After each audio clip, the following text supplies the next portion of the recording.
जय हिंद प्यारे साथियों। तो आप सभी कैसे हैं? बेहतरीन अंदाज में होंगे आप लोग। तो आप लोगों का स्वागत है नॉलेज मोनार्कर्स चैनल में। तो चलिए आज की इस क्लास में कुछ महत्वपूर्ण क्वेश्चन हम आज समझेंगे। तो चलिए देखते हैं। क्लास 10 के अध्याय प्रश्नावली 5.1 के एपी की, यानी कि अर्थमेटिक प्रोग्रेसिव अर्थमेटिक चैप्टर का नाम है। तो इसके सवाल नंबर 3 के एक का हम हल करते हैं। तो देखिए क्या दिया हुआ है कि सवाल नंबर 3 में कह रहा है कि सार्व अंतर ज्ञात करें। क्या ज्ञात करें? सार्व अंतर ज्ञात करने को कह रहा है। 3, 1, -1, -3 इसका डी ज्ञात करना है, यानी कि सार्वांतर ज्ञात करना है। तो सार्वांतर का फॉर्मूला क्या होता है आप लोगों को पता होगा।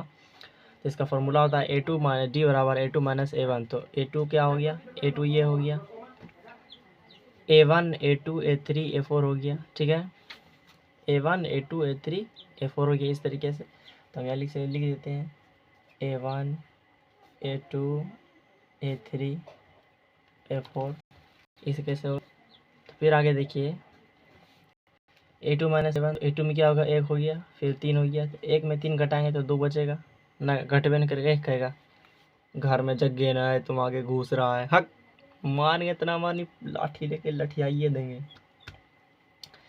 तो इसी तरह उलाट देंगे इसको।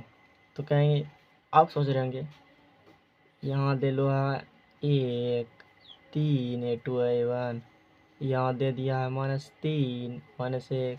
ये कैसन लिख लो हो, बुझेबे ना कहत है। तो आपको घबराने की ज़रूरत नहीं है। ठीक है, हमने यहाँ A4 और A3 का फॉर्मूला लिखा है। किसका फॉर्मूला लिखा है? A4 - A3। तो A4 में क्या है? -3, माइनस है तो माइनस लिख दिए। A3 का मान क्या है? -1 है तो -1 लिख दिए। इस तरह यहाँ दिया हुआ है ये।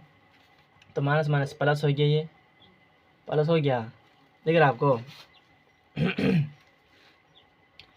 माइनस माइनस क्या हो गया? ये प्लस हो गया आपको। ठीक है, फिर इस तरह देखिए कि इसमें दिया हुआ है। ठीक है, माइनस माइनस प्लस हो गया। ये 1 रुपये में 3 रुपये खाएंगे ना, 3 रुपये में 1 रुपये खा लिया तो 2 रुपये बचा।